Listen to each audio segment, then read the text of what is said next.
The economy of the Clover area had traditionally been dependent on the textile and apparel industry. In the past decade, the employment picture has been transformed by the decline of the traditional manufacturing base and the ability of Clover residents to commute to jobs in other communities. The proximity of Clover to larger communities with greater employment opportunities has led many residents to commute to jobs in the Gastonia, Charlotte, and Rock Hill areas. One of the attractions of small towns is their collection of quaint shops and down-home restaurants. Dotted along Clover's main streets are many locally owned stores and restaurants. Many of these have been operating in Clover for generations. The Jackson ancestors have been here since 1770.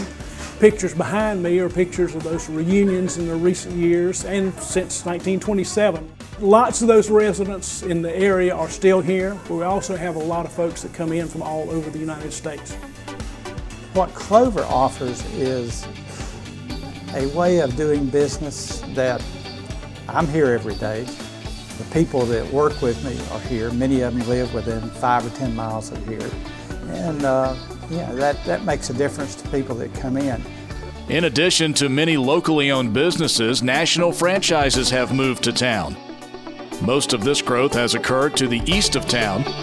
Town officials predict this area of town will continue to grow.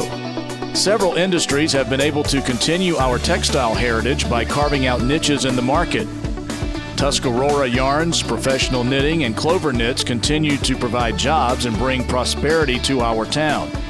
Clover is also home to a number of non-textile manufacturers.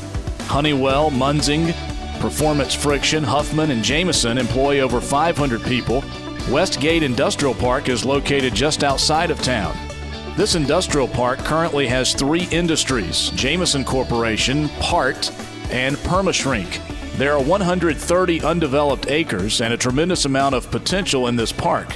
I think there are a lot of things that this area has to offer within the proximity that we are to Charlotte and Gastonia and Rock Hill, and one of the things that's never changed in the Clover area is the quality of life and the hometown feel, and I think we can take that and we can make that fit.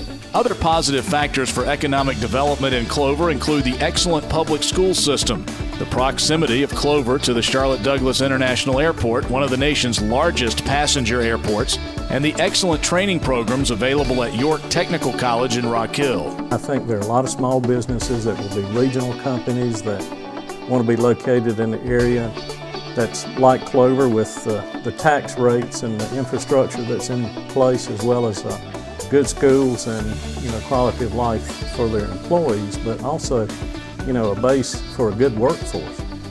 In recent years, Clover has undertaken a program of water and sewer improvements, which will ensure capacity for many years. That enabled us to look into the water and sewer problem that we had in Clover for probably 40 years, and the council we had got together and solved that issue on a long-term basis with a contract from Gastonia. There are a number of properties that are available and properly zoned for commercial and industrial use. And the town recently adopted an updated comprehensive plan. The future looks bright for our local economy. The town of Clover, Clover Economic Development Board, and Chamber of Commerce will continue to work together to ensure a balanced mix of commercial and industrial development so that the needs of our residents and our workforce are met.